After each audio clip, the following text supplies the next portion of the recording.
That is an order, Doctor. Move! And that is a patient, General. I don't care what your rank is, you stand down. The colonel's voice cracked through the trauma bay like a rifle shot. Stand down, Lieutenant. That's an order. Metal instruments clattered onto a stainless steel tray. A cardiac monitor shrieked in sharp, uneven bursts.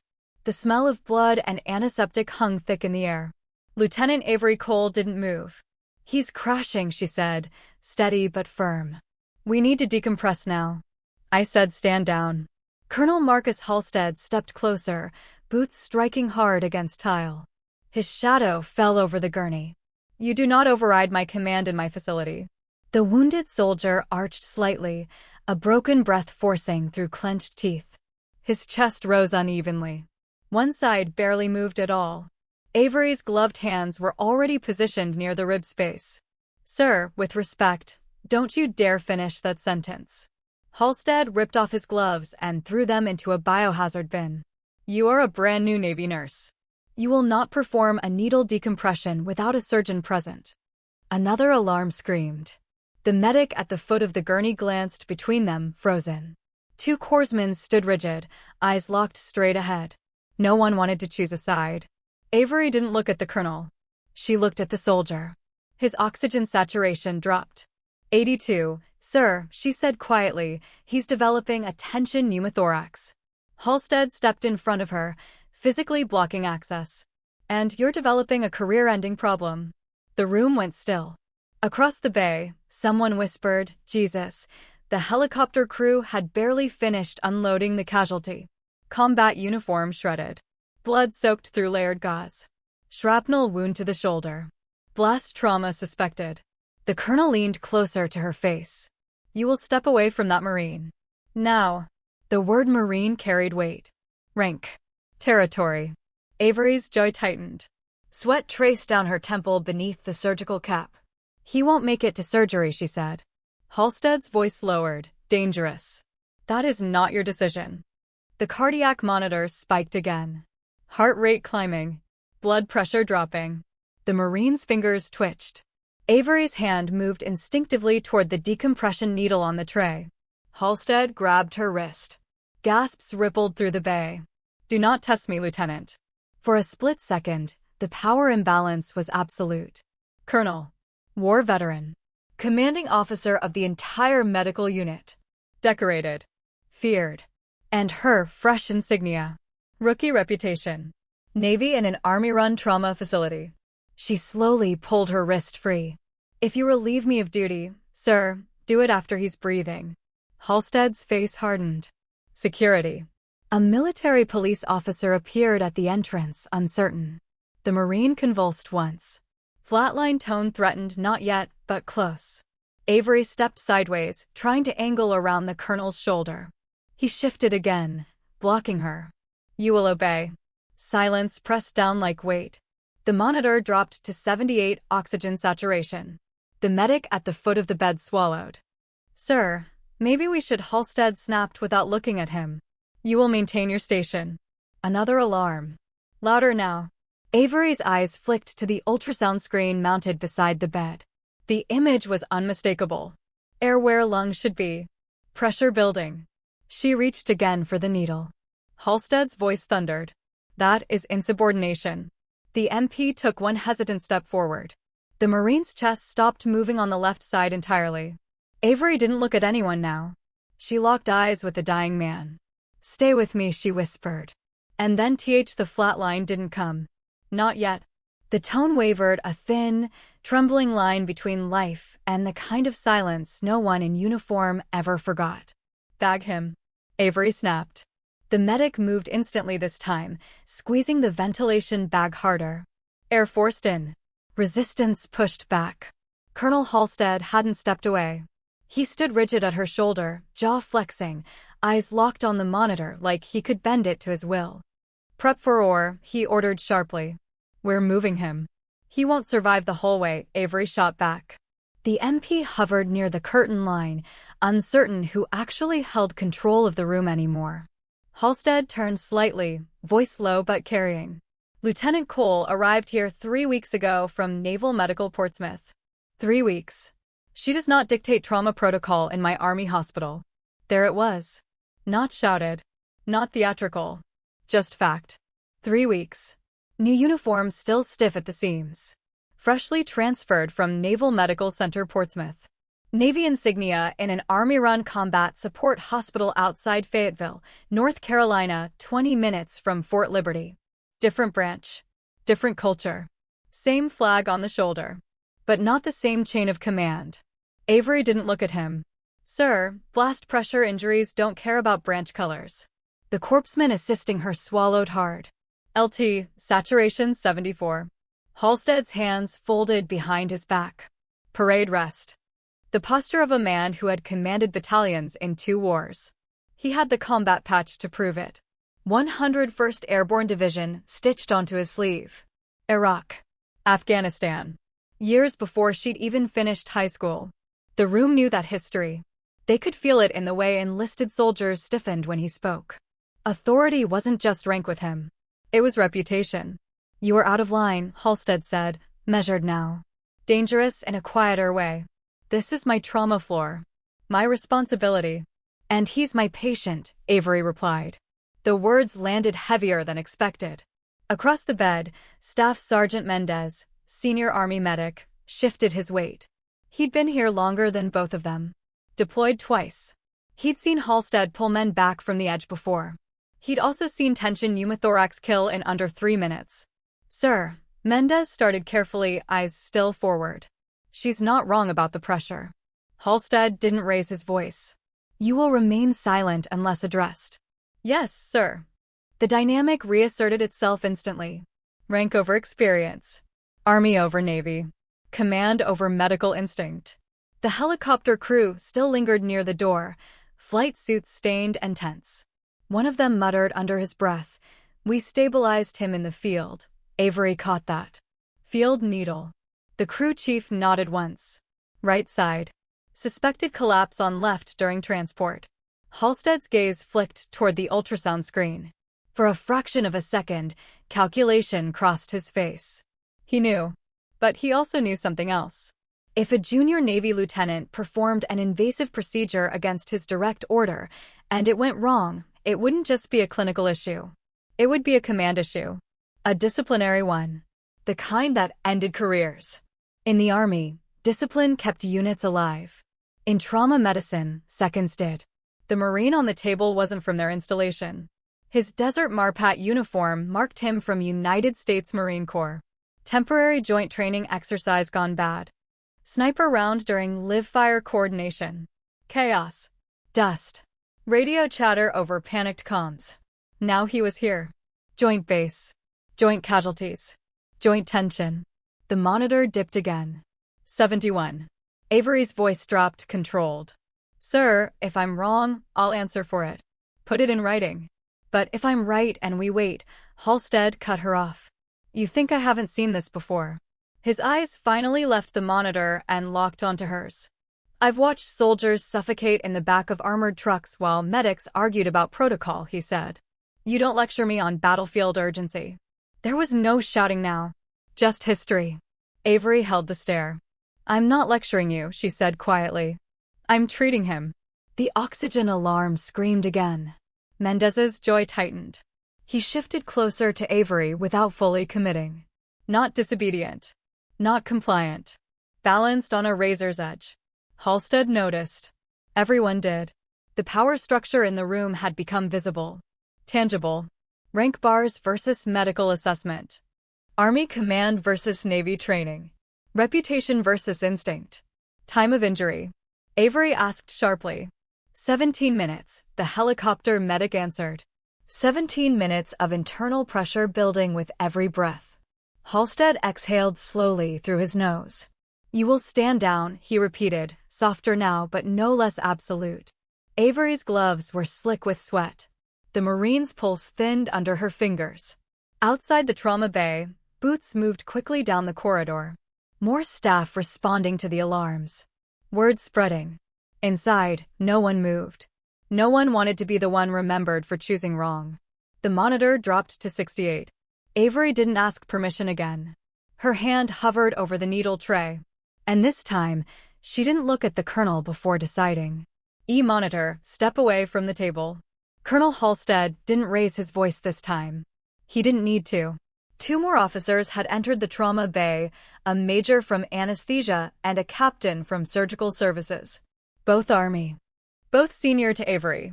Both looking at her like she had already crossed a line that couldn't be uncrossed. The MP moved closer. Avery's hand hovered inches above the decompression needle. The Marine's chest shuddered again. The left side barely rose. "Sir, permission to treat," she said, clipped, controlled. "Denied." The word echoed harder than any shout. Staff Sergeant Mendez shifted beside her. Not enough to disobey. Just enough to show he wasn't blind. The major leaned toward Halstead. "Aura is prepped. We can move now." Avery shook her head once. "He'll arrest in transit." Halstead turned slowly toward her. "You are done speaking." The captain stepped forward, eyes sharp. "Lieutenant, step back." Every pair of eyes in the room was on her now. Corpsmen, medics, flight crew, surgical staff. No one blinking. No one intervening. Public. That was the difference now. This wasn't a private disagreement in a corner bay. This was hierarchy on display. Avery lowered her hand. For half a second, it looked like compliance. Then the monitor shrieked. "Oxygen 63. The Marine's fingers went limp. Mendez swore under his breath. "Move him," Halstead ordered. The gurney wheels unlocked with metallic clicks. Two enlisted soldiers grabbed the rails. Avery stepped in front of them. "Stop." It wasn't loud, but it carried. The hallway beyond the curtains had filled. More personnel gathering at the noise. Word spreading down the corridor. A Navy lieutenant challenging the colonel of the hospital. Halstead's face hardened in a way that stripped the last trace of patience.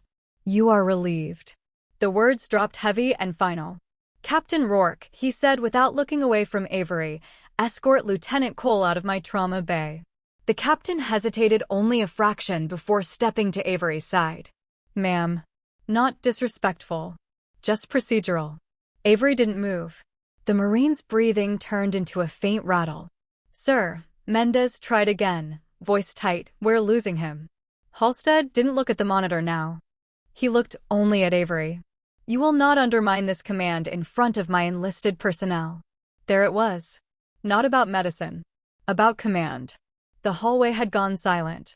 Even the distant hum of hospital machinery felt muted. Avery removed one glove slowly. Peeled it off finger by finger. The snap of latex echoed. "You're making this about authority," she said, voice low. "It's about pressure in his chest." Halstead stepped closer until they were nearly shoulder to shoulder. "You think because you came from Naval Medical Center Portsmouth with high marks and recommendations that you get to rewrite procedures here?" he asked quietly. She didn't answer. The captain's hand hovered near her elbow, unsure whether to physically guide her or wait. The Marine's heart rate spiked, then dipped. Anesthesia stepped forward. "Colonel, we need to move." Halstead nodded sharply. "Do it." The gurney rolled. Avery moved with it. The captain caught her arm this time. Firm. "Ma'am, you've been relieved." Her eyes never left the patient. In the narrow corridor outside the trauma bay, personnel parted as the gurney pushed through. Boots scuffed against polished floors. Radios crackled. Overhead lights reflected harsh and white against metal rails. Public. Everyone could see it now. The colonel walking beside the gurney like a general leading formation.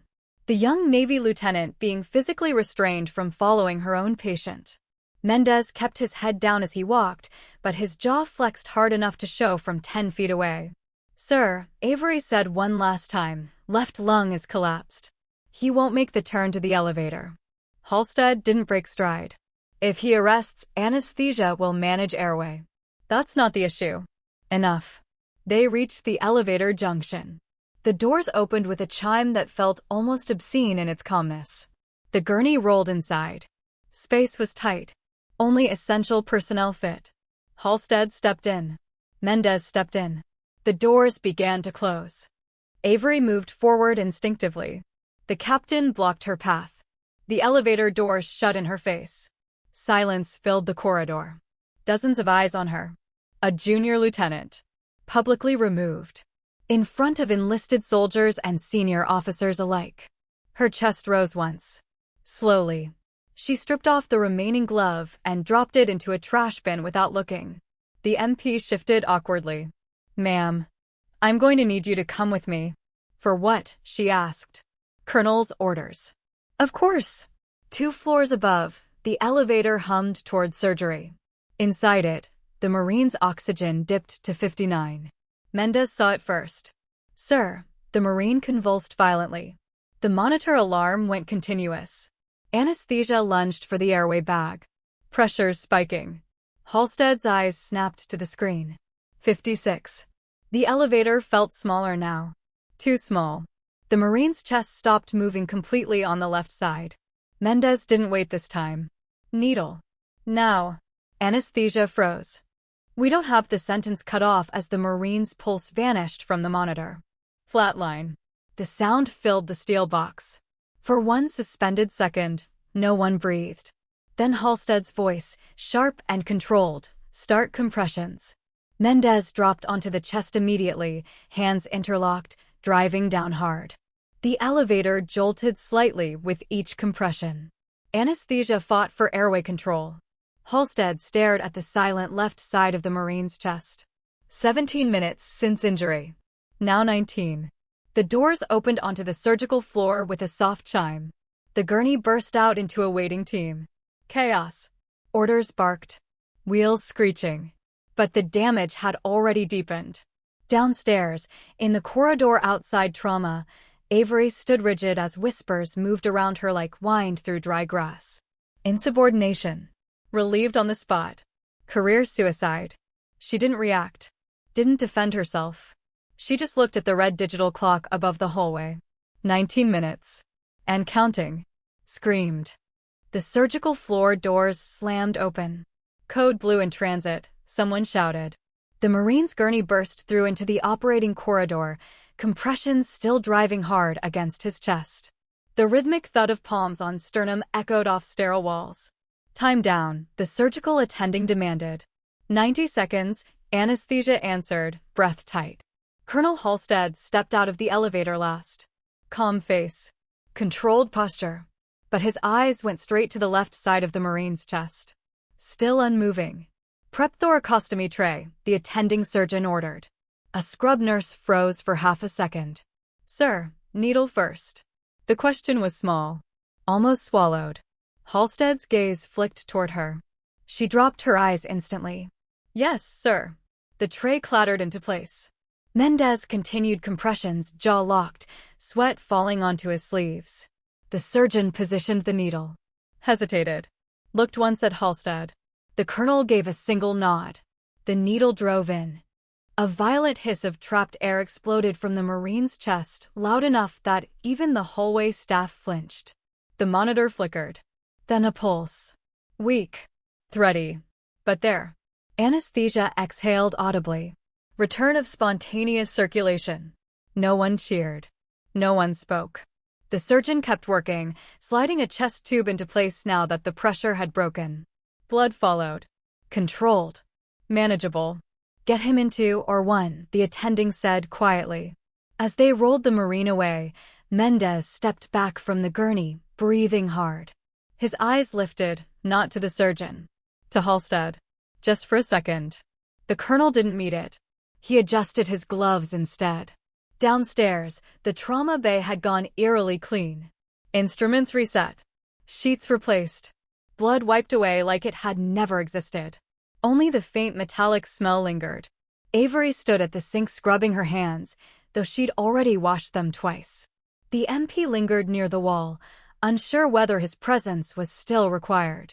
Captain Rourke returned from the elevator alone. He didn't speak immediately. He walked past her to the stainless steel counter, removed his gloves slowly, dropped them in the bin. "How is he?" Avery asked, eyes still on the water running over her fingers. "Alive," Rourke said. A pause. "For now." The words hung between them. Avery shut off the faucet. Rourke leaned against the counter, folding his arms. "You put him in a difficult position," he said evenly. She dried her hands with methodical precision. He put himself there. That's not how command sees it. She looked at him then. Command doesn't get to override physiology. Rourke didn't answer that. Footsteps approached from the hallway. 2 senior nurses entered, both Army. Both watching Avery with expressions that weren't quite accusatory. Not quite supportive either. Measured. "You're being called upstairs," one of them said carefully. Avery nodded once. The MP straightened. "I'll escort." "That won't be necessary," Rourke replied. The NP hesitated, then stepped back. Another small shift. Another subtle adjustment. No one mentioned it. They walked the corridor in silence. Boots and soft-soled shoes striking tile in uneven rhythm. Personnel parted as they passed. Not openly staring, but watching. The elevator ride-up was quieter than before. Rourke spoke without looking at her. "You understand how this looks?" "Yes." Public confrontation. Direct refusal of a standing order. In front of enlisted staff. "Yes, sir." "You didn't request mediation. You didn't escalate through proper channels. There wasn't time." The doors opened. The surgical floor buzzed with contained urgency. Avery caught pieces of conversation as they walked. Pressure release was immediate. Another 30 seconds, and why didn't they decompress downstairs? The voices dropped as she passed. Rourke led her toward the observation window outside or one. Through the glass, she could see the surgical team working. Controlled movements now. No panic. The Marine lay open on the table, chest tube in place. Ventilator rising and falling steadily. Colonel Halstead stood near the head of the table, arms folded, watching. He looked composed. Unshaken. Only the tightness around his eyes betrayed strain. The attending surgeon stepped back from the field, removing gloves. He glanced toward the observation window. Saw Avery. Held her gaze for half a second too long. Then looked away. "Wait here," Rourke said quietly. He entered the through the side door. Avery remained still. Minutes passed. Staff moved around her carefully as if proximity alone carried consequence. Mendez emerged from a side corridor, having changed his blood-stained top. He slowed when he saw her. For a moment, it looked like he might say something. Instead, he adjusted his sleeve and walked past. But not before giving the smallest nod. Barely perceptible. Inside one, Halstead and Rourke stood near the foot of the table now, speaking in low tones. The surgeon joined them. Their conversation was brief. Measured. No raised voices.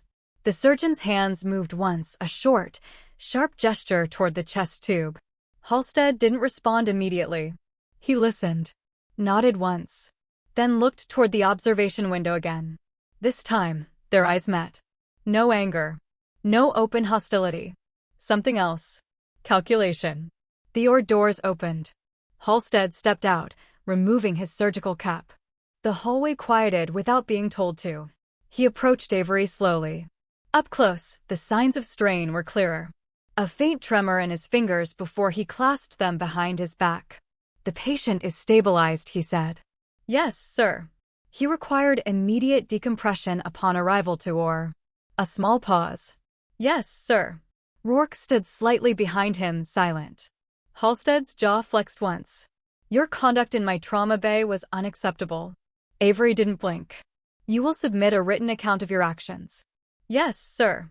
"You will also report to my office at 0700 tomorrow." Another pause. "Yes, sir." He held her gaze a moment longer, then turned and walked down the corridor without another word. Conversations resumed in low murmurs once he was gone. Not loud, not rebellious. Just different. Mendez reappeared at Avery's side. "He's going to ICU," he said quietly. She nodded. He asked who worked on him downstairs. Her eyes shifted slightly. "And," she asked. Mendez hesitated. He remembered a voice. Silence stretched between them. "What did he say?" Avery asked. Mendez's jaw tightened. "He said the nurse told him to stay with her." Avery looked back toward one. Through the glass, the surgical team continued their precise movements under bright lights. Somewhere beneath that sterile calm lay 19 minutes of pressure. And a decision that hadn't gone unnoticed. 0700 came too fast. The hospital was quieter at that hour. fluorescent lights humming, coffee machines sputtering in distant break rooms, night shift fatigue lingering in the air.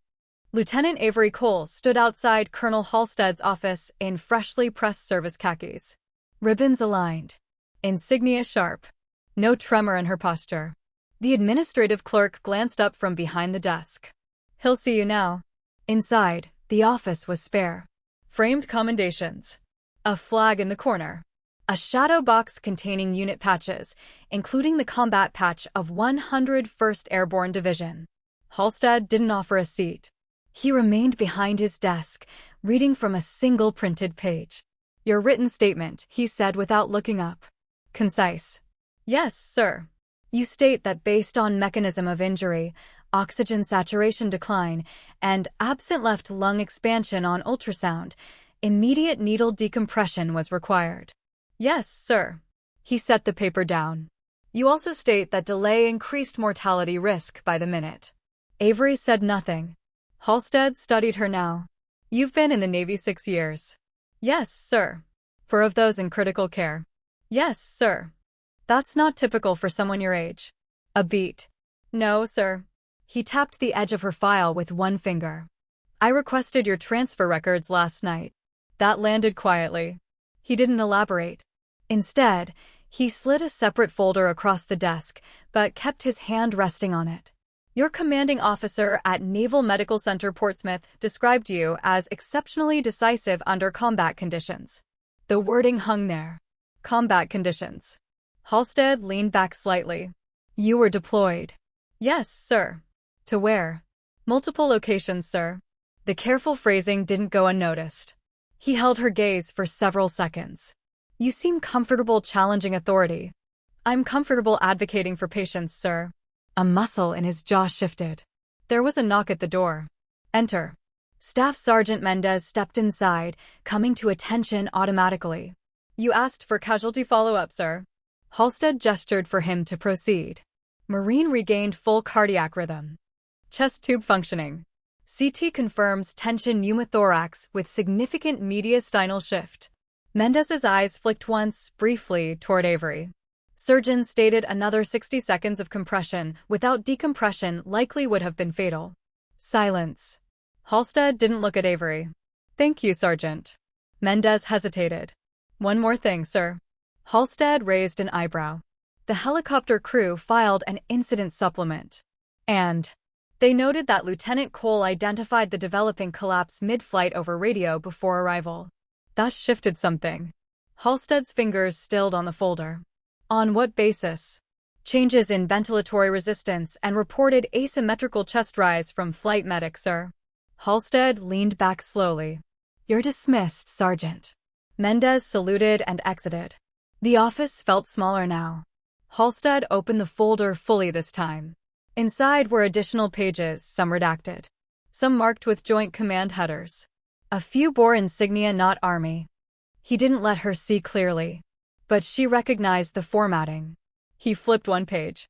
"You completed an advanced trauma integration course at Uniformed Services University of the Health Sciences." "Yes, sir." "Selection-based." "Yes, sir." "Only open to personnel with field clearance and operational recommendation." "Yes, sir." Another pause. He closed the folder. "You did not include that in your initial transfer briefing." "It wasn't requested, sir." That answer almost drew a reaction. Almost. Halstead stood and walked toward the window overlooking the surgical wing. "Do you know why discipline exists in military medicine, Lieutenant?" "To preserve order under stress, sir." "And to ensure unified response." He turned slightly. "And yesterday?" She didn't hesitate. "Yesterday, unified response failed the patient, sir." The air between them tightened. But there was no explosion. No reprimand shouted across the desk. Instead, Halstead walked back and placed both palms flat against the surface. "Do you understand what happens when junior officers publicly challenge command decisions?" "Yes, sir." "You fracture confidence." "With respect, sir, confidence fractures faster at funerals." Silence. Longer this time. A knock interrupted again. Captain Rourke entered, carrying a tablet. "Sir, ICU report." Halstead nodded. Rourke glanced briefly at Avery before speaking. Marine is conscious. Extubated. Asking to identify the nurse who treated him downstairs. Avery's expression didn't change. Halstead's did not either. What exactly did he say? Halstead asked. Rourke hesitated. He said she sounded like someone who'd been shot at before. The room went very still. Halstead's eyes shifted slowly back to Avery. You've been under fire, he said. Not a question. Avery held her posture. Yes, sir. Rourke continued carefully. Marine claims she instructed him to control breathing between compressions. Used phrasing typically taught in pre-deployment sniper survivability briefs. That wasn't common nursing language. Halstead's gaze sharpened. You've worked with line units. Yes, sir. Which ones? A fractional pause. Joint task elements, sir. Not specific. Not denying. Halstead studied her face like he was piecing together a map without all the coordinates. Why didn't you state that yesterday? He asked quietly. It wasn't relevant to decompressing his chest, sir. Another silence. Not hostile now. Uneasy. Rourke shifted slightly, as if realizing he was witnessing something recalibrating in real time. Halstead closed the folder again, slower this time. You will continue your duties, he said finally. Avery blinked once. Just once. No formal reprimand at this time. Pending review. Yes, sir. She saluted. Crisp. Professional. He returned it. As she turned to leave, Halstead added, almost casually, for future reference, Lieutenant, when you believe you are the only one in the room seeing a threat, she paused. Ensure you are absolutely certain. She met his eyes. I was, sir. No defiance. Just fact. She exited the office. Rourke remained behind. Halstead stared at the closed door for several seconds. Then he opened the folder again. This time, he read more carefully. Near the bottom of one page, partially obscured by redaction, was a line that hadn't been highlighted before. Attached in operational capacity during classified Overwatch mission, sniper casualty stabilization under active fire. Halstead's jaw tightened slightly. Not anger. Recognition. Down the hallway, Avery walked past ICU. Through the glass, the Marine inside looked up. Their eyes met briefly. He gave the smallest nod. Like someone acknowledging a voice he remembered from somewhere louder than a hospital. And for the first time since the confrontation, several Army nurses in the corridor stepped slightly aside as she passed. Not ordered. Just instinctive. The call came just after 1400. Not overhead. Not public. A secure line into Colonel Halstead's office. He answered it himself. Halstead. Silence on the other end at first. Then a voice he recognized immediately, controlled, precise. This is Brigadier General Whitaker. Halstead straightened unconsciously. Sir, you have a Lieutenant Avery Cole assigned to your facility. Not a question. Yes, sir. A pause. I'm told there was an incident yesterday. Halstead chose his words carefully. A disagreement in trauma protocol, sir. Resolved. Patient stabilized. Another pause. Longer this time. Resolved. Whitaker repeated mildly. Yes, sir. Paper shifted faintly over the line. You are aware Lieutenant Cole is currently attached to a joint operational readiness evaluation. Halstead's brow tightened. Negative, sir. You are now. The words were calm. Surgical. She is not simply a Navy critical care nurse. She is a certified operational trauma integration specialist. Embedded capacity. Halstead didn't interrupt. She completed field certification with elements under Joint Special Operations Command oversight, Whitaker continued. Her evaluations are not local. They are federal. The air in the office felt thinner. I wasn't informed of that status, Halstead said evenly. You weren't cleared for it. Silence. Through the window, Halstead could see staff moving along the surgical corridor below. Routine. Unaware. Yesterday's Marine, Whitaker said. Staff Sergeant Daniel Ruiz. Halstead recognized the name now. He is part of an inter-service sniper integration program, Whitaker continued. Lieutenant Cole was previously attached in medical Overwatch capacity to that same unit during stateside preparation.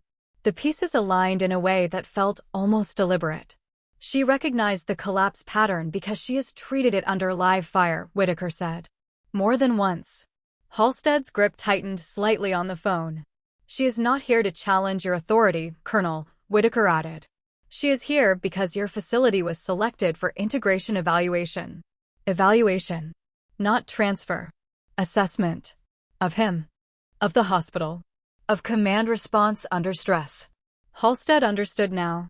Is this a reprimand, sir? He asked carefully. No, Whitaker replied. This is clarity. Another pause. Your response yesterday will be included in the report. The line went dead. Halstead remained still for several seconds. Then he pressed the intercom. Have Lieutenant Cole report to the conference room. Full senior staff present. The conference room filled quickly. Army majors. Nursing supervisors. Surgical leadership. Captain Rourke. Staff Sergeant Mendez standing along the back wall. Low murmurs died the moment Halstead entered. Avery followed 2 steps behind him. The room registered it instantly. She wasn't escorted. She wasn't summoned alone. She stood at the table as an equal presence in the space. Halstead remained standing at the head. Yesterday's trauma event is under formal review, he began, voice measured. Not disciplinary. Subtle shift. Eyes moved. He looked at Avery once. Then back to the room. Lieutenant Cole's operational background extends beyond what was initially disclosed to this command. No elaboration. Just enough. Murmurs threatened to rise. He raised a hand slightly. Silence returned. Effective immediately, Lieutenant Cole will serve as Joint Trauma Liaison for Inter-Service Readiness Integration. That was not a ceremonial title. Every senior officer in the room understood the implication. Integration meant evaluation. Evaluation meant report. And report meant oversight beyond local authority. Captain Rourke's posture adjusted almost imperceptibly. One of the Army nursing supervisors straightened fully, eyes sharpening with recalculation. Halstead turned slightly toward Avery. For the record, he said, voice steady, your clinical assessment yesterday was correct. No qualifiers. No softening. The room absorbed that like a shockwave. Staff Sergeant Mendez didn't move, but the tension in his shoulders eased. Halstead continued. The delay in decompression increased mortality risk. Silence. In future, he added, medical urgency will take precedence over interbranch protocol disputes. That was as close to admission as he would ever make publicly. Avery didn't react outwardly. Didn't smile. Didn't nod. Just stood composed. Halstead stepped aside slightly, a subtle but unmistakable physical shift. The head of the table was no longer occupied solely by him. He gestured toward her. Lieutenant, you have the floor. That was the moment. The unforgettable one. The colonel who had physically blocked her hands less than 24 hours ago now yielding space in front of his entire senior staff. The room watched her differently now. Not as a rookie. Not as a Navy outsider. But as something else entirely. Avery stepped forward. She didn't speak loudly. Didn't perform. She simply placed a single printed scan on the table, the Marine's CT image showing the mediastinal shift. This is what 19 minutes of pressure looks like, she said evenly. No accusation. No emotion. Just fact. She looked around the table slowly. I don't care what patches on a shoulder when that monitor starts falling, she continued. I care about lung expansion and perfusion. No one interrupted. When rank and medicine collide, she added quietly, one of them has to yield. Her eyes met Halstead's for a fraction of a second. He didn't look away. I will always choose the patient. Silence held. Not hostile. Not resistant. Respectful. Different. Halstead nodded once. Understood.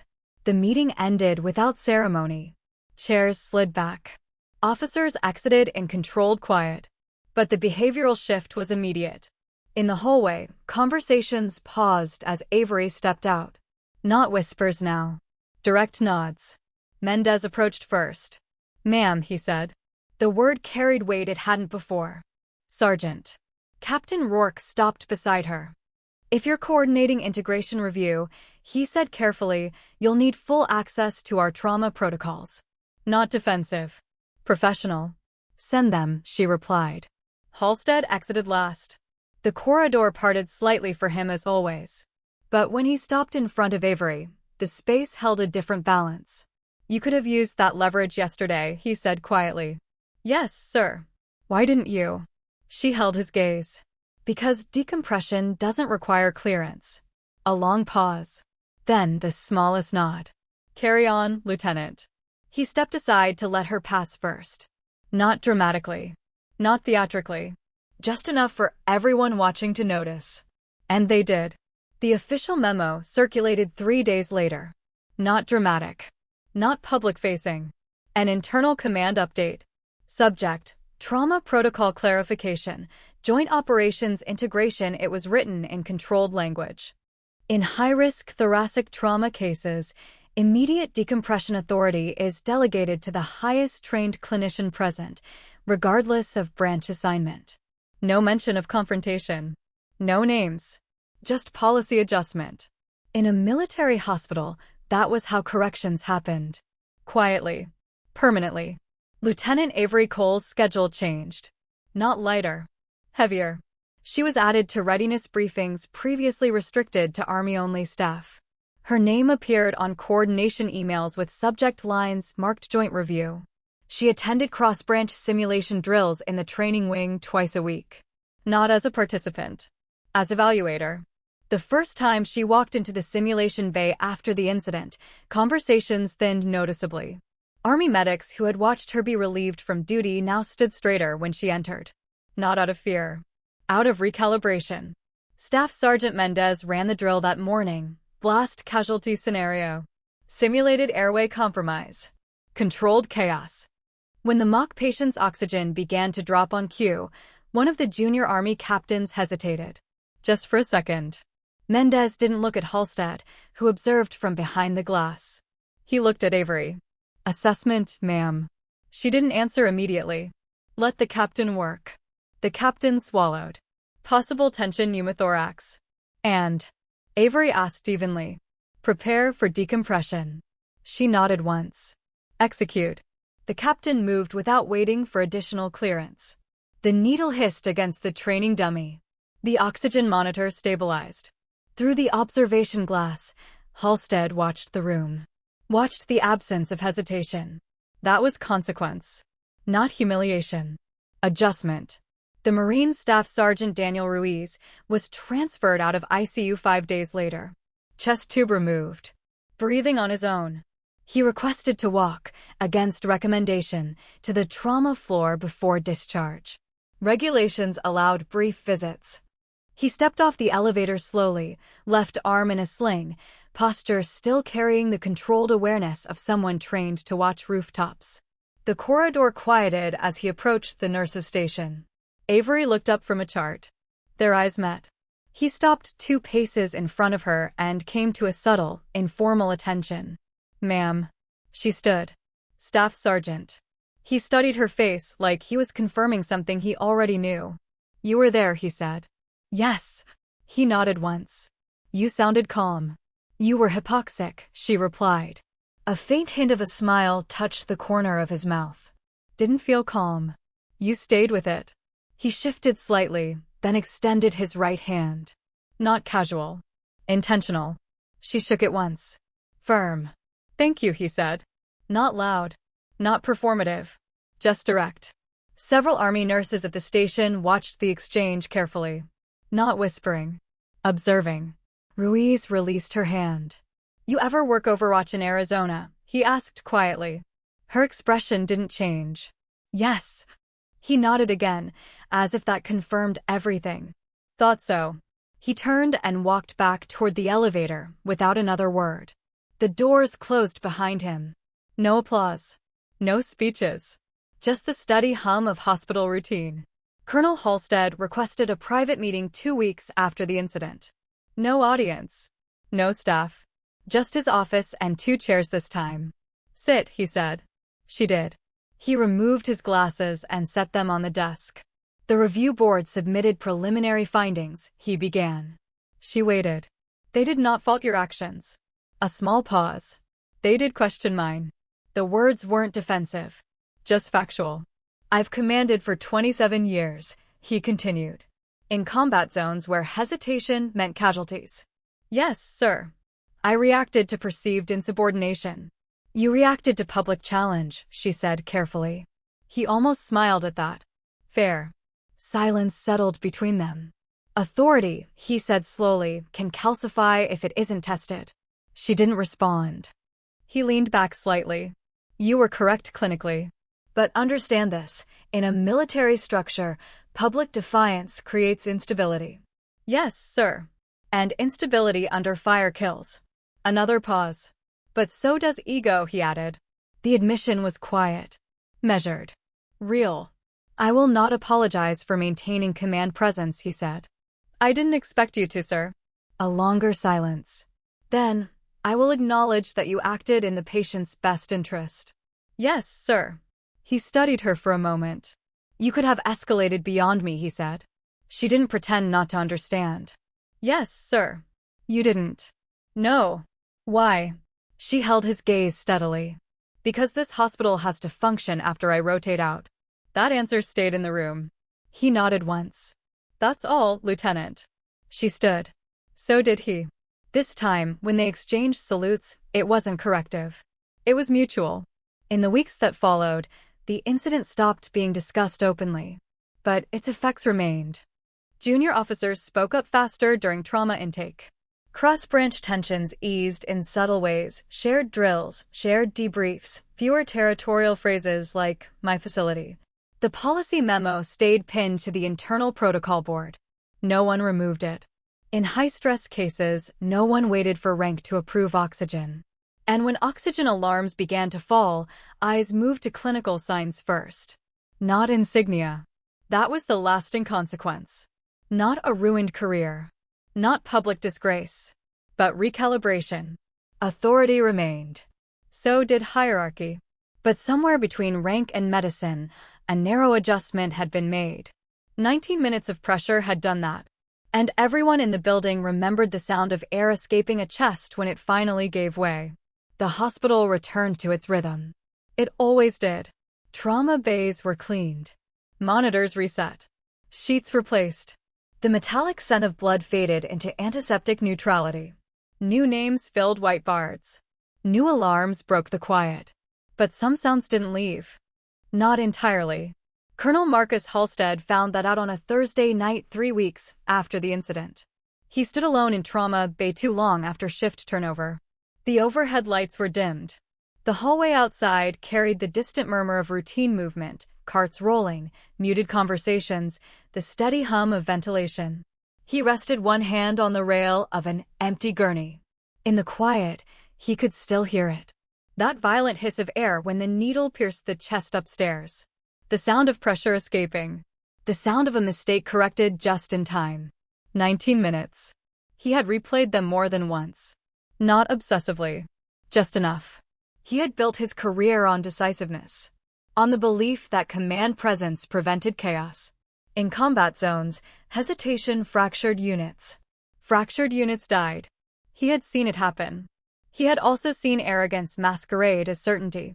The line between the two was thinner than most officers admitted. A knock sounded lightly against the open bay entrance. Halstead turned. Lieutenant Avery Cole stood there in scrubs, chart tucked beneath one arm. Evening, sir.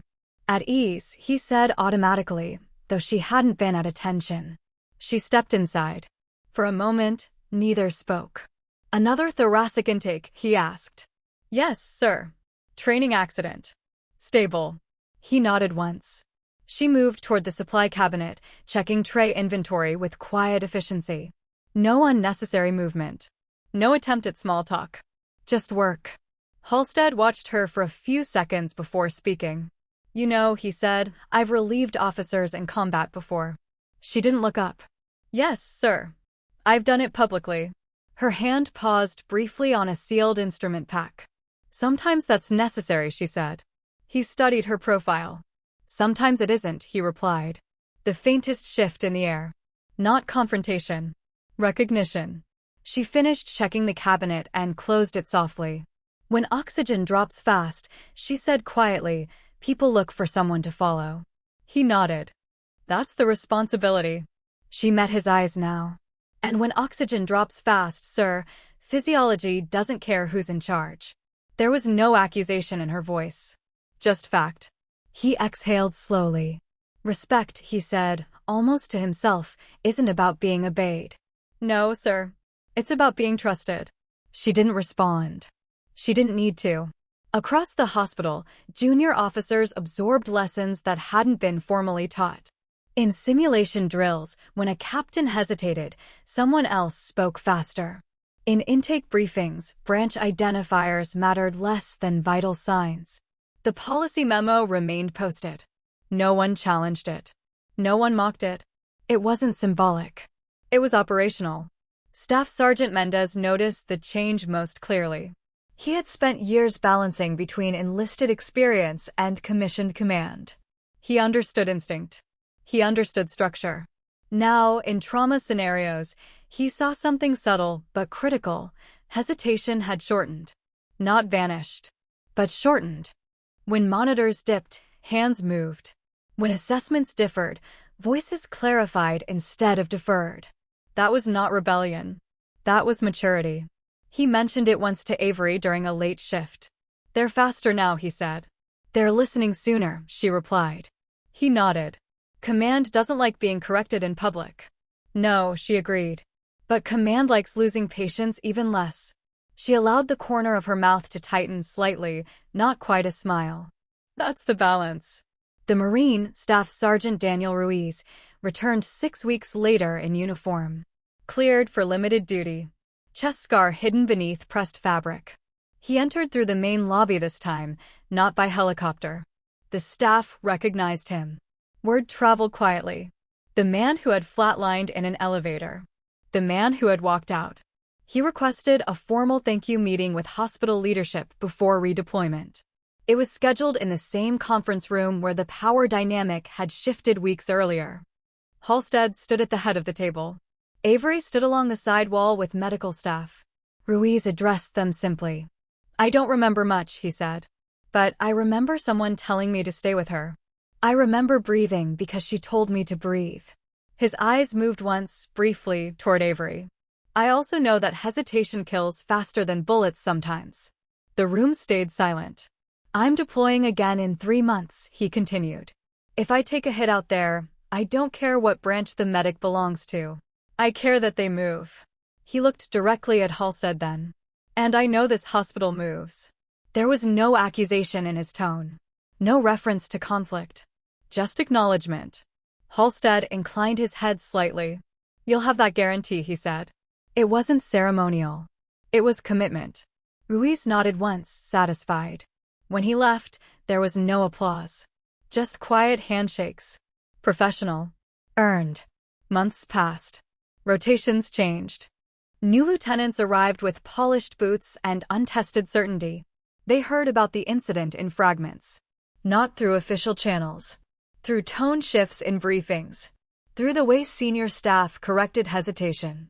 Through the way Colonel Halstead paused a fraction longer before overriding a medical call. Authority had not weakened. It had sharpened. The difference was subtle but real. Halstead began asking one additional question in trauma disputes. Explain your assessment. Not to challenge. To understand. It changed rooms.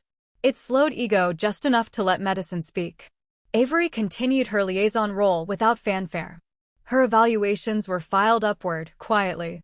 She attended joint exercises, reviewed readiness metrics, and then one day received new orders. Temporary reassignment. Another facility. Another integration point. When she informed Halstead, he read the transfer notice without visible reaction. Effective in 30 days, he said. Yes, sir. You'll brief your replacement. Yes, sir. He set the paper down. You were correct that day. She didn't answer.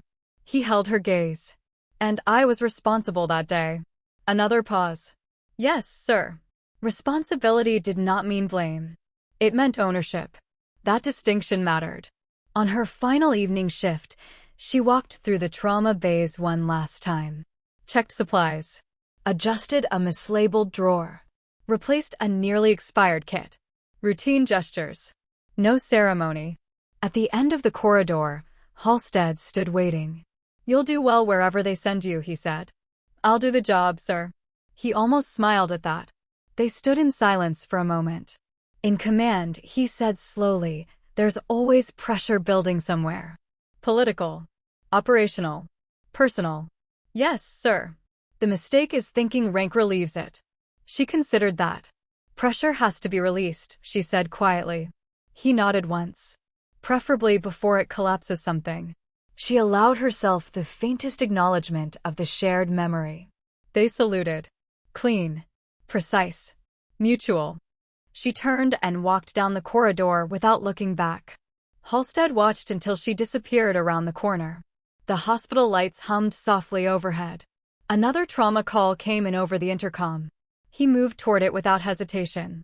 Inside the bay, a young captain was already issuing clear, measured orders. Oxygen levels falling. Assessment rapid. Possible tension pneumothorax, the captain said. Halstead stepped beside him. "Proceed," he replied. No delay. The needle hissed. Air escaped. Monitors stabilized. No one cheered. No one referenced history. They simply continued. Later, alone again, Halstead stood in the quiet bay and listened to the absence of alarms. Authority had not been stripped from him. It had been refined. Respect had not been demanded. It had been recalibrated. In the military, rank establishes order. But trust, real trust, is earned in the space between command and consequence. And sometimes, it only takes 19 minutes of pressure to remind everyone in the room what truly holds the line.